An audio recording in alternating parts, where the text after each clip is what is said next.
السلام عليكم ورحمة الله وبركاته. دعوتو تافير ودفتو تخينيا عشان معركة فونيتشا كم بيجي على كم بيجي خيسة وندي خيسة نوه بقى جرتنتي سلامتان تيا برستي اسم بيرا حاجة اسم سنينجا أرخو نوغا أبليسغيا شو هذا تبرتي للكما سلامتان غفور دعوتو وبركاته جرا جرت سنيتشا دعوتو تافي هوردتا تخينيا ماتي channel فاطمة توب أكمل نجاح فيها قبضني كنا قبضني قبضين كم سنيتشا ما نورمو هندي خيسة نو كم بياراتي في كم بيكسيرتن عندما هو تكسين جالس نجا أرجع هنا رجعت تركمتي وبدنتيا إيوان مقابلتي بتكلم بياخو سنجا مينو إبسن سنجا akkasuma gaa daawwattoota keenya hedduu takka akkuma achirratti daawwachaa jirtan waa hunda argaa jirtanitti obboleettiitii formaatee birattis argame maaliif ani hedduu takka isinirraa badeetiin ture waan hin bikka biroo jiruuf hojii gaanii beetan gaa jireenya biyya ormaa hojiin bakka cufa addaan nama babaasti hojiidhaaf bikka iddoo bakka makiinaan deemtee guyyaa takkatti hin dhufne waan hin jiruuf arra isaan biratti argame akkasumatti akkumaan obboleettiitii irraa aare formaatee maaliif fi dila sana akkasitti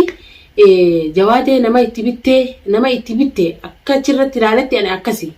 hedduu takkaan irraa aare isallee akkasumatti irraa aare qabadhee isin dhiyaadde isillee qabadheetiin dhiyaadde yeroo qabadhee dhiyaadde wanni isiin fuula keessan duratti naa himtee fi akkiin ani achi gubbatti ilaale garagara samii fi dachii ta'ee jechuudha gurbaa sangaraa na nyaate isiin obboleettiitii je'ee waan isiin karaa xarroo jiraatte dirqama isii wajjin tarkaanfii namarra fudhachuun qabu karaarraa isii deebisuun qaba. obboleessi xiyaasa amma akka isaan itti naan ja'ani namaas itti biteeti wajjiniin dhaqanii dhaweedha kan nama si gaafachuu dhufe nama biteetti dhaqee namaas biteeti akkatti nama lafaatis dawalee yeroo san waan gaafadhetti isinis jawaalee keessan mashquula rabshaa biraa keessa jirtanii maaliif daawwattoota viidiyoo mareetiin isaan duratti akkasitti ol baasee akkan wajjiniin daawwatan jechuufin si gaafachuu barbaade. maaliif qaraarroon jiraanes gurbaan kun ni beeta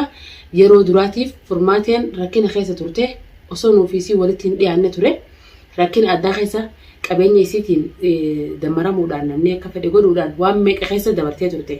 gurbaan kun nama rakkoo san keessatti isii bira dhaabbachuu ture ilmaan isaa kana gatee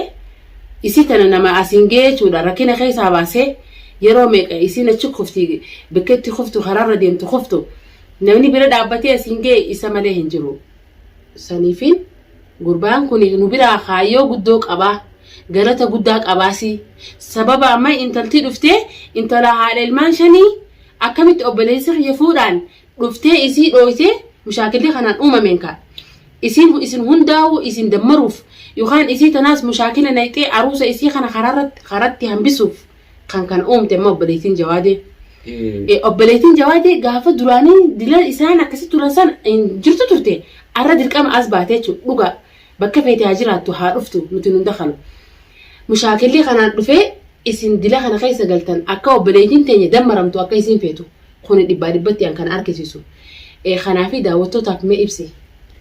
akkatti mushaakila kun uumame itti asin geessanii atiif gurbaa san ati dhee yookaan nama itti bittee dhooyte lakkee nama itti binne yeroo jalqabaatiif akkuma beekanitti daawwataa furtanya yeroo jalqabaatiif formaateen osoo asin been obboleessi sanas bee obboleessi jawaadii yaaniin kun as bee biraan keessatti hojjetee na fakkaatti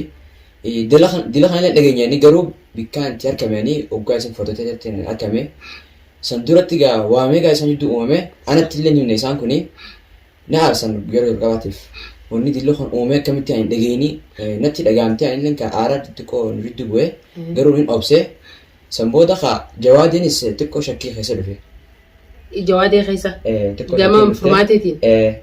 xiqqoo shakkiin dhuftee ka gaafii ilmaan shan qabdii jennaani san gaafii dhiyeessuudhaaf na fakkaatti sanumarratti ka isiinis bikkuma sanitti wal dhabbiin dhufteemi isiis qabaadhullee maara jettetti himtee immoo sanirratti isin dhuftee footoo isin yoo qabaattellee innillee ilmaan ni qaba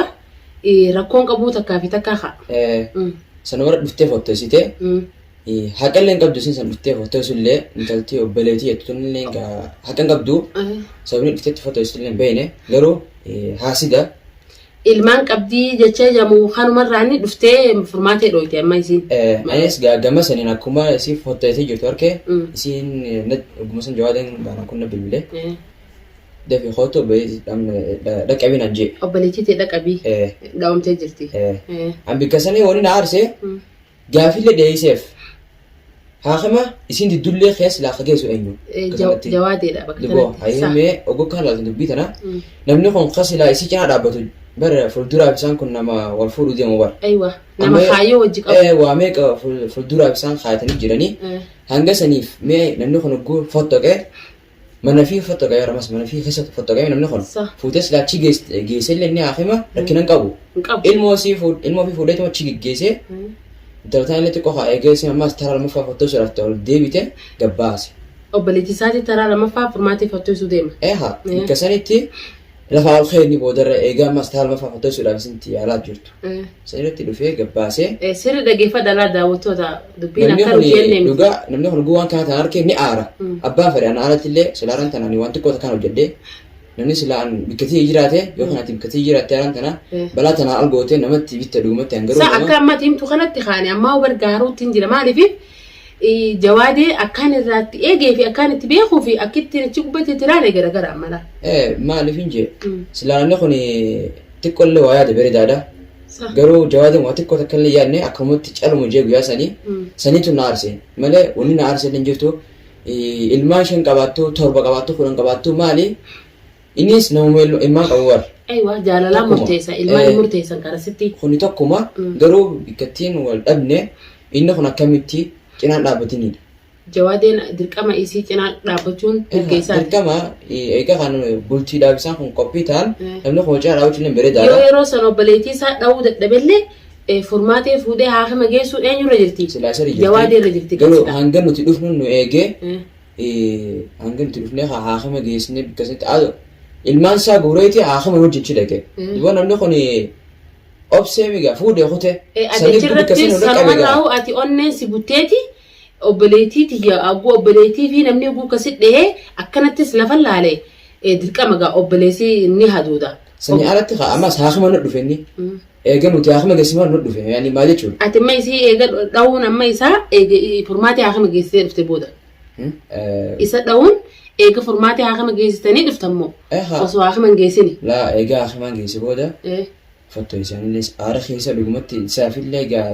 dhugumatti aare ittiin dubbadhaniinis yoo inni sirraan kaafatan jedhu waan ka'a. Viidiyoo maree fi turee na fakkaatti nama harkee jira. Sanirratti manatti illee dhufee fi namallee ani hin binne namumaan ani deemu jiru kottaas goraa bitu maatiin as fidadde malee takka namni bitadhee dila sanillee miti. Asumaan as baanee tuman boodara